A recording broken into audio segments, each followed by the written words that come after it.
Сәлеметсіздер ме, құрметті білім алушылар. 6-шы дәрістің тақырыбы биоотынды қолдану.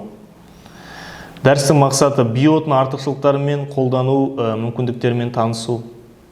Биомасса ұғымы қазіргі заманғы халықаралық терминологияға сәйкес энергетикалық пайдалану технологиясының елеулі айырмашылықтары бар жаңартылатын энергия көздерінің екі тобын, атап айтқанда фотосинтез процестерінің нәтижесінде пайда болатын өсімдік биомассасын және үй жануарлары мен құстардың тіршілік ету және қайта өңдеу қалдықтарын қосатын жануар тектес биомассасын қамтиды.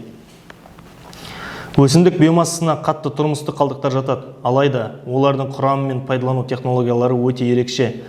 Сондықтан қатты тұрмыстық қалдықтарды қайта өңдеумен байланысты проблемалар мен технологиялар оқу құралына қарастырылмаған. Өсімдік биомассасы әлеуетті қуатты отын шикізат көзі болып табылады. Оның жыл сайынғы өсімі 4-10 килоджоульді құрайды. Сонымен қатар әлемде мұнайды, газды және көмірді жылдық тұтыну биомассадан 10 есе төмен, яғни шамамен 3,9 килоджоуль деңгейінде болады. Өсімдік биомассасына мыналар жатады. Дайындалатын ағаш сүректің жалпы санының 40-60%-ын құрайтын сүрек және оны дайындау қалдықтары, кеспе ағаш қалдықтары мысалы. Іскерлік сүрек өндірісінің 20%-ға дейін құрайтын ағаш өңдеу қалдықтары, өсімдік шаруашылығының қалдықтары, сабан, жүгері көсеу, күріш және күнбағыс шөбі және тағы да сол сияқты басқалар. Сонымен қатар шымтезек құрамында қатты органы бар өнеркәсіптік және тұрмыстық қалдықтар. Отын сипаттамалары бойынша өсімдік биомассасы қазба отындардың негізгі түрлерінің айтарлықтай асып түсетінін білу маңызды. Ұшпа заттардың көп шығуының арқасында көмірмен салыстырғанда өсімдік биомассасын тиімді жағуды ұйымдастыру оңайырақ. Халықаралық келісімдерге сәйкес өсімдік биомассасын жағу кезінде пайда болатын көміртегінің қос тотығы CO2 көміртегінің атмосфералық балансына әсер етпейді деп санауға болады. Өйткені өсімдіктер фотосинтез процесінде атмосферадан ошақтық газдарда бар көміртектің көп мөлшерін сіңіреді.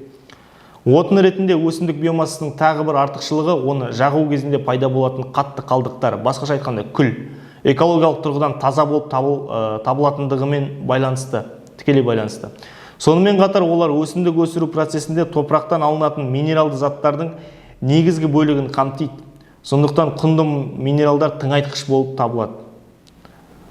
20 ғасырдың басында бұрын атап өтілгендей Ресейдің отын энергетикалық балансындағы отын үлесі шамамен 50%-ды құрады. Содан кейін бұл үлес тез қысқарды және қазіргі уақытта 1%-дан кем. Себебі қазба отындарын өндіру және тасымалдау индустрияландырылған, сондықтан олар арзан болады. Қазіргі уақытта отын қажеттілігі үшін өсімдік биомассасын 100-150 километрден астам қашықтыққа тасымалдау шетелдік мәліметтер бойынша тиімсіз болып саналады. Сондықтан биомассаны отынның жергілікті түрі ретінде қарастыру керек. Дегенмен бірқатар елдердің отын балансында өсімдік биомассасының үлесі Ресейге қарағанда айтарлықтай жоғары. Мысалы, Швецияда 18%, Финляндияда 14%, ақш-та 3%. Өсімдік биомассасында энергетикалық технологиялардың дамуы осы елдерде мемлекеттің заңнамалық, экономикалық және ұйымдастырушылық қолдауымен жүзеге асырылады.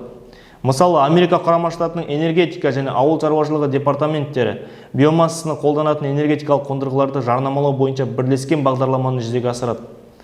Органикалық қалдықтарды жанғыш газ алу және оны тұрмыста пайдалану үшін ыдырату процестері бұрыннан белгілі.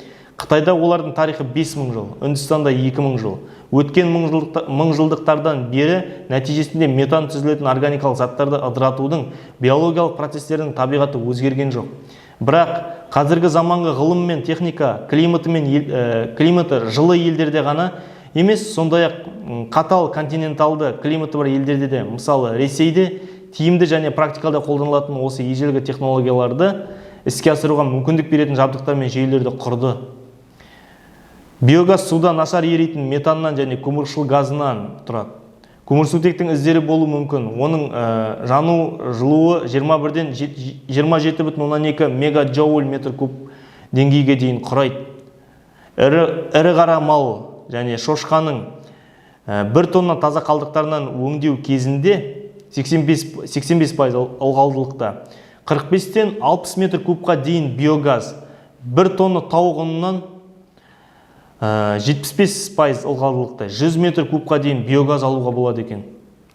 1 метр куб биогаздың жану жылуы 0,8 метр куб табиғи газдың, 0,7 килограмм мазуттың, 0,6 килограмм бензиннің, 1,5 килограмм отынның құрғақ күйінде, 3 килограмм көң брикетінің жану жылуларымен бірдей болады екен. Табиғи газ сияқты биогаз отынның ең таза түрлеріне жатады. Органикалық қалдықтардан биогаз алудың мынадай ерекшеліктері бар.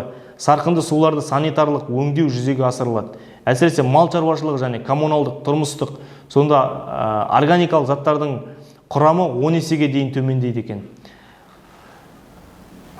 Мал шаруашылығы, өсімдік шаруашылығы және белсенді тұнба қалдықтарын анаэробты қайта өңдеу тыңайтқыштардың негізгі компоненттерінің минералдануына және олардың сақталуына, яғни органикалық тыңайтқыштарды компостирлеу әдістерімен дайындалудың дәстүрлі тәсілдеріне қарағанда 30-40% азоттың жоғалуына әкеледі.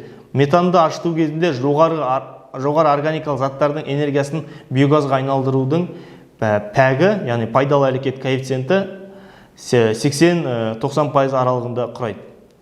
Жоғары тиімділігі бар биогаз жылу және электр энергиясын алу үшін сондай-ақ іштен жану қозғалтқыштарында пайдалану мүмкін. Биогаз қондырғылары елдің кез келген өңірінде орналастырылуы мүмкін және қымбат тұратын газ құбырларын салуды талап етпейді. Биогаз технологиялары органикалық қалдықтардың химиялық байланыстарының энергиясын газ тәрізді отын энергиясына және тиімділігі жоғары органикалық тыңайтқыштарға неғұрлым ұтымды және тиімді айырбастауға мүмкіндік береді. Оларды қолдану өз кезегінде минералдық тыңайтқыштардың өндірісін айтарлықтай төмендетуге мүмкіндік береді. Оларды алуға ауыл шаруашылығы тұтынатын электр энергиясының 30%-ға дейін жұмсалады. Қазақстанда және Ресейде биогаз өндіру технологияларының дамуына шолу жасайтын болсақ, дамыған және дамушы елдерде биогаз технологияларын қарқынды енгізу, олардың тиімділігі мен рентабелдігін арттыру осы технологиялардың бағытын тек қана энергетикалықтан экологиялық және агрохимиялық бағыттарға бұру себеп болды. Әсіресе әртүрлі органикалық қалдықтарды қайта өңдеу кезінде қайта бағдарлауға айтарлықтай өзгерістер енгізді. Әдетте бұл биогаз алу үшін шешуші балама. Қазақстанда мал мен құстың едәуір басы бар. Ірі қара мал қалдықтарының метан өндірісінің потенциалы 85 мың тоннадан астам, немесе 52 мың тоннадан астам табиғи эквивалентті құрайды. Қазақстанмен салыстырғанда Ресейде биомассасының қуатын игеру айтарлықтай жетістіктерге ие. Қазақстанда бүгінгі күні сиыр қиынан биогаз өндіретін кәсіпкер Серік Қажиевтің жалғыз қондырғысы жұмыс істейді. Қостанай облысында, айта кететін болсақ, яғни Қарасу ауданы 2012 жыл іске қосылды. Биоэнергетикалық қондырғы фермер шаруашылығын электр энергиясымен және жылумен жабдықтайды. Жалпы ел бойынша мал шаруашылығы мен құс шаруашылығы қалдықтардың құрғақ салмағы бойынша жылдық шығуы 22,1 миллион тонна. Бұл 8,6 миллиард газды жұмсайды. Өсімдік қалдықтарын жылына 17,7 миллион тонна жинайды. Бұл 14-15 миллион тонна шартты отынға немесе 12,4 миллион тонна мазутқа баламалы. Бұл өндірілетін мұнай көлемінің жартысынан астамы. Бұл газды электр газ генераторларында қайта өңдеу жыл сайын 35 миллиард киловатт сағатқа дейін және бір мезгілде 44 миллион гигакалория жылу энергиясын алуға мүмкіндік береді. Сонымен қатар, егер биогазды электр энергиясын өндіру үшін пайдаланса, оның өзіндік құны киловатт сағат үшін 0,25-0,75 доллар ғана көрсетіледі. Ал дәстүрлі көздерден электр энергиясы киловатт сағат үшін 0,1-0,15 доллар тұрады.